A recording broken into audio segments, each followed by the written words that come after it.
Welcome. This is David Boles, Human Meme. Today's topic, like a Peter Stone. The title of this Human Meme podcast was originally going to be Once, Twice, Three Times a Peter Stone. But I thought better of that, and I thought it might be a little long and a little too insider. Because you'd need to know both who Peter Stone is and was, as well as the entire Lionel Richie oeuvre to get the joke. So instead, we're going with a more reflexive title. Rolling Stones Gather No Moss sort of joke. Like a Peter Stone. Okay?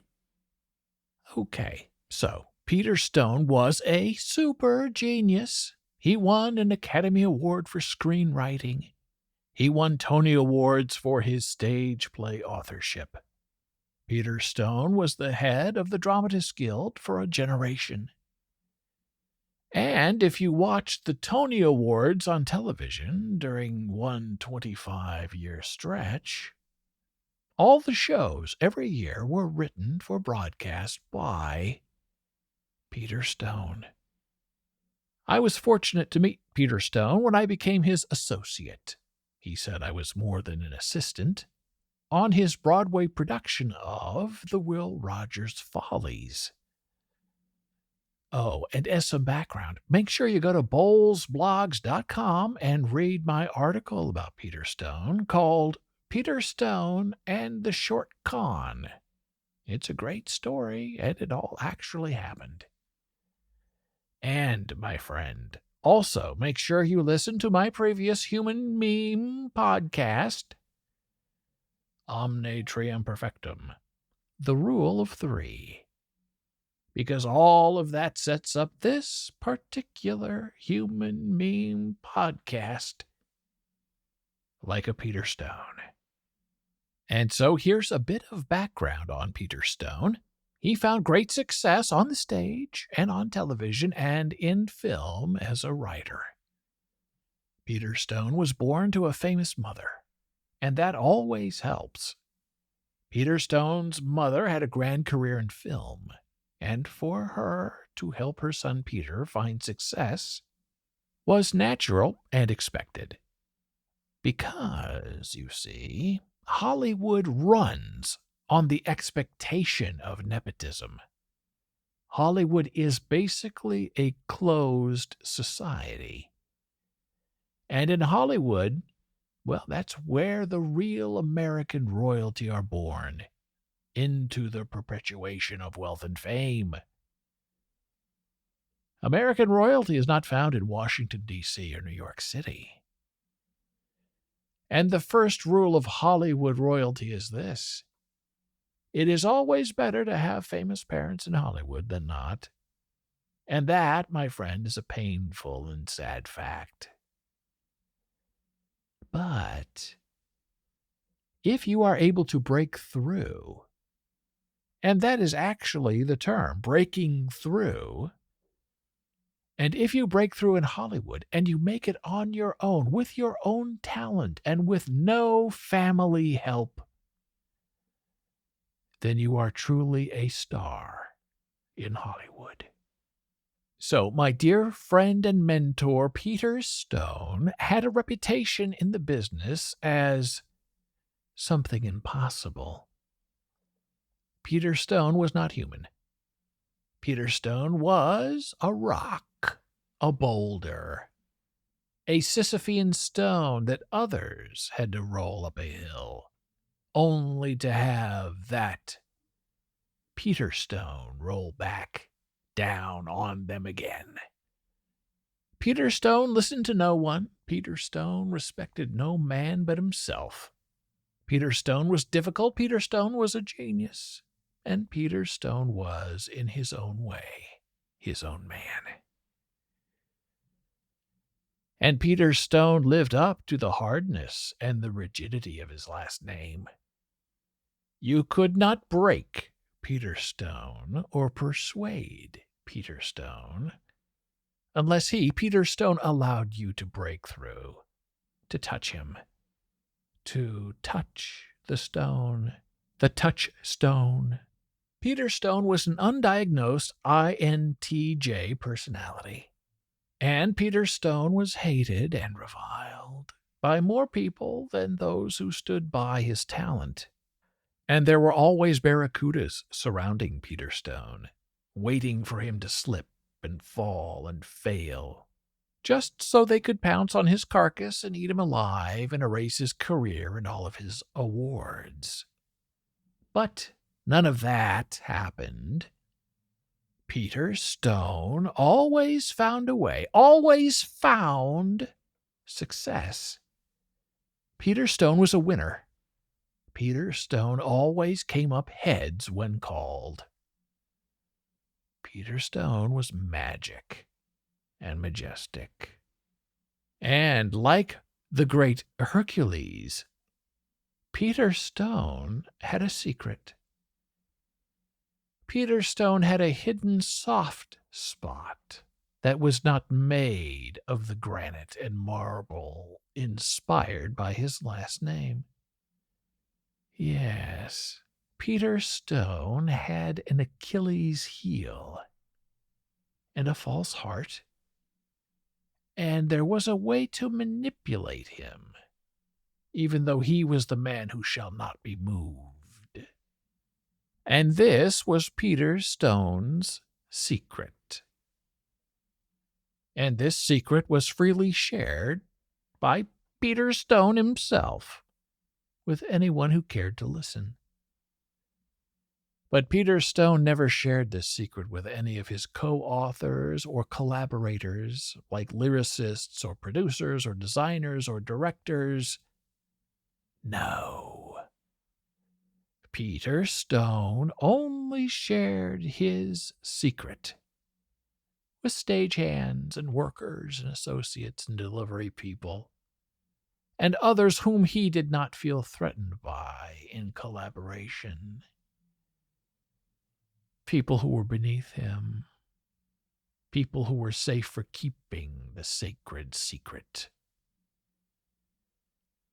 And Peter Stone's secret was invaluable for those who grew to know the secret. And yes, his co-authors and his collaborators always found out the secret of Peter Stone. And those co-authors and collaborators exploited the secret deftly and without detection, as they took on the grand and unmoving genius personality known on Broadway as the great Peter Stone. And Peter Stone's secret was this. Peter Stone would only change something in his script if he heard something wasn't working right from 3 separate people at 3 separate times. And none of his co-authors or collaborators counted in those 3 strikes. So if the ordinary theater person mentioned something, or if he overheard something 3 times at 3 different times and locations. Oh, and my friend, remember my human meme Freudian podcast about the rule of 3? Go back and listen if you're lost right now. At 3 different times, and then only then would he, Peter Stone the Great, would begin to consider changing a scene or a joke just to make it work better.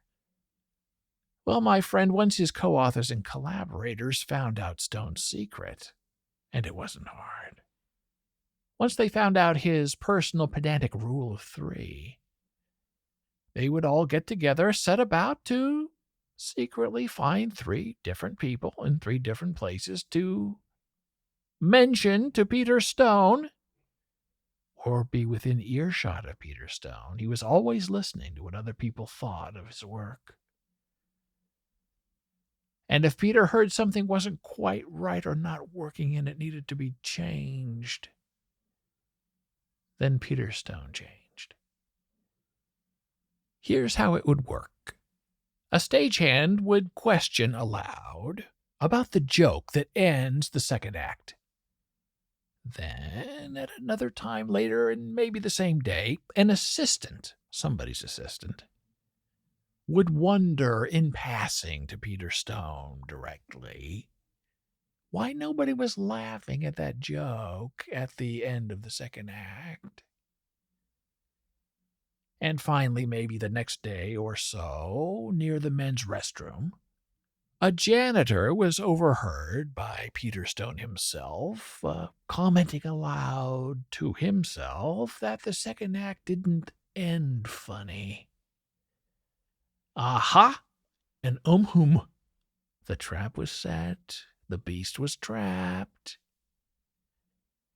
And then the great Peter Stone would announce to me, his associate, not his assistant, that's 3. I counted. Let's go fix it.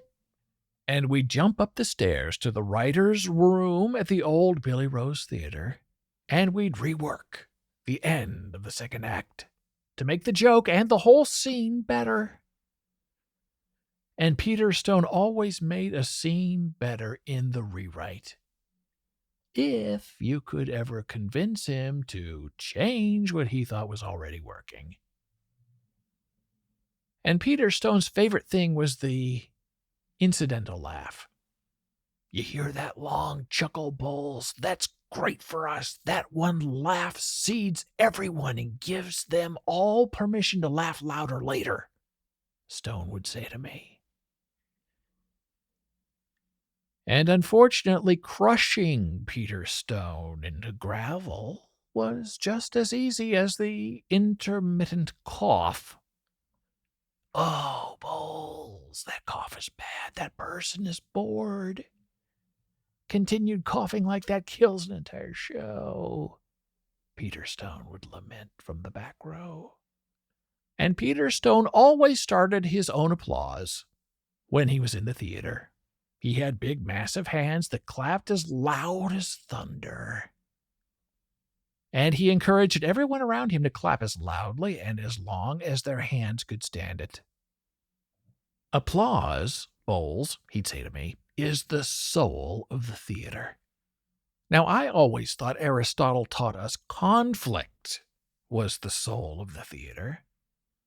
But you never directly disagreed with Peter Stone, or he'd crush you physically, mentally, and ethereally. Really, don't cross the stone path. Just agree, nod your head, it's enough. So in that long-form manipulative example of Peter Stone and his rule of 3s, we learn we need to keep our precious notions of perfection to ourselves, or we risk having our darlings ground into powder. If Peter Stone had been able to quietly use his rule of 3, he probably would have been better off and happier, because he would not have been so easily manipulated by others with a vested interest. But Peter Stone loved attention, and sharing his rule of 3 was important to him. Perhaps because he knew on some level he could be manipulated by outside forces. And Peter Stone knew that getting 3 people to randomly mention to him something that needed to be fixed would take timing and cunning for him not to catch on.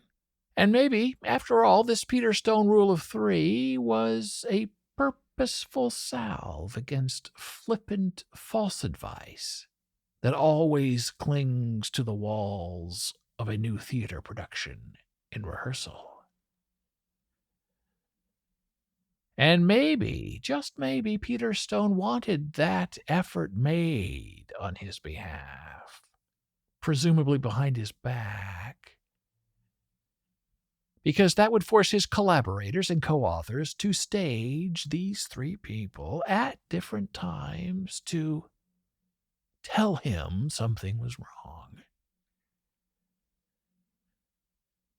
Was this all some sort of hidden psychological effort on his behalf that deserved renewal and rewriting? Well, who knows? But in the end, I think there's more to it than that. A refusal to be wrong and the inability to be vulnerable in collaboration were all real to Peter Stone. And he didn't like to feel attacked. And if you disagreed with him, you were attacking him. And so Peter Stone took great pride in being predictable, reliable, and unmovable. Peter Stone lived to be a cornerstone upon which his world was built. And while the stoniness of Peter Stone may have hurt him in the long run with those who do not remember him with fondness, he didn't care. And that is classic INTJ behavior. Peter Stone knew he had a higher calling, and Peter Stone knew that his destiny was to serve a greater yearning. And after all these years, I fondly remember Peter Stone. I appreciate everything he did for me. Peter Stone was an amazing talent. Peter Stone was a one-in-a-million generation genius. And it was an honor and a joy to work alongside Peter Stone, assistant or associate, and to see firsthand how Peter Stone solved dramatic problems of theory in the real world, in real time, all in the service of renewing the higher covenant of the human condition. Peter Stone dedicated his life to the immediate, live, living Broadway stage. Thank you for listening. Be a human meme.